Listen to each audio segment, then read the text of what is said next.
Gabby Williams were slow to get up after a collision underneath the basket. Here's what happened.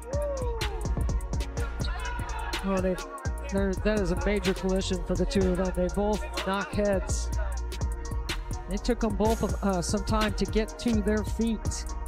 Gabby Williams and Lexie Hull both went down hard after a collision under the basket. It was a scary moment. The two players hit heads so violently that it took them a while to get back up. Hull's hit looked especially bad, so much so that fans thought her night was finished. But only a few minutes later, she shocked everyone by coming back onto the floor with a visible lump on her forehead, diving for loose balls as if nothing had happened. That single act of toughness summed up exactly what this Indiana Fever team is about. On a night built around Nike's big celebration for Caitlin Clark, without Caitlin and without half of their guards, the Fever still walked out with a season. Sweep over the Seattle Storm. The question now is, how did Hull, Aaliyah Boston, Odyssey Sims, and Kelsey Mitchell flip the story of this team in just one night? And what did Boston say afterward that has the whole locker room fired up? The challenges started well before tip-off. Caitlin Clark remained sidelined with the groin injury that had kept her out since mid-July.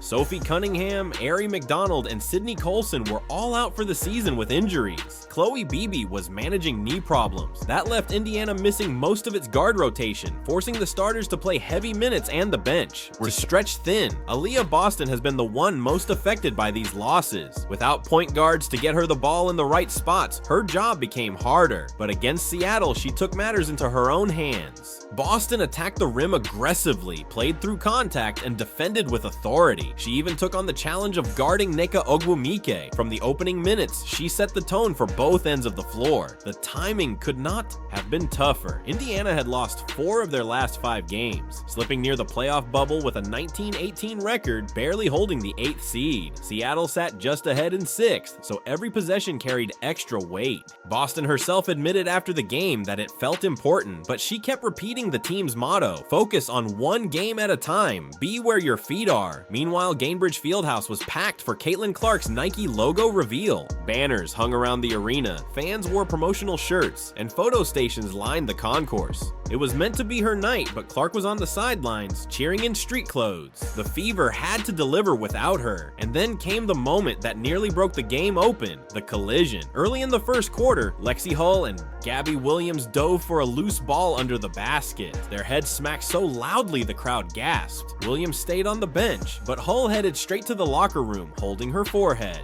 Cameras showed the swelling forming instantly. Fans fell silent, thinking Indiana had lost yet another player. Hull later explained she was disoriented at first, even shocked by the size of the bump on her head. Everyone on the bench was staring at her forehead, but she joked later that her teammates kept telling her she looked beautiful anyway. Most thought her night was over. Instead, she stunned the arena by checking back in minutes later.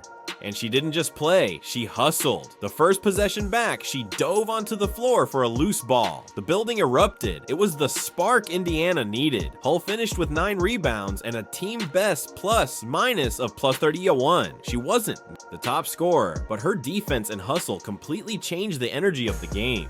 Her teammates noticed. Aaliyah Boston called her the definition of tough. Coach Stephanie White described the collision as disgusting, but praised Hull for never showing weakness and always competing. Hull herself kept it simple. If I can play, I play. The team is what matters. Her toughness set the tone for Boston, Sims, and Mitchell to dominate. Boston led the way with 27 points and 9 rebounds. She owned the paint, scoring through double teams and grabbing nearly every rebound in sight. Indiana out-rebounded Seattle 42-21, an incredible margin at this level. The Storm simply had no answer for Boston's strength inside. Odyssey Sims, signed late in the year, played like a veteran star. She scored 22 points, attacked the rim, pushed the tempo, and buried a deep 3 from the logo that sent the crowd into chaos. It was a statement shot, proof that Indiana wasn't going to back down despite missing so many guards. Kelsey Mitchell added 21 points of her own, providing steady scoring from the perimeter. Every time Seattle tried to make a run, Mitchell answered with a jumper or a 3. Even without Clark spacing the floor, Mitchell's shooting gave Indiana balance. Together, Boston, Sims, and Mitchell carried the offense while Hull's toughness defined the defense. The Fever held Seattle to just 3 fast break points and forced them into frustration.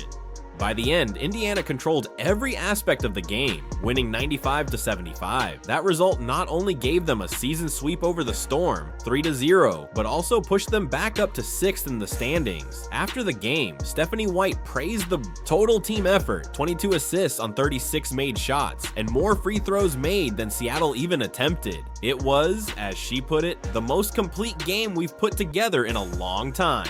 But the story isn't just about one win, it's about what comes next. Caitlin Clark is finally back in practice for the first time since mid-July. She has already missed 16 straight games, but this week she joined full workouts with contact. Coach White explained that they'll need to see how she handles endurance and physical play in multiple practices before clearing her.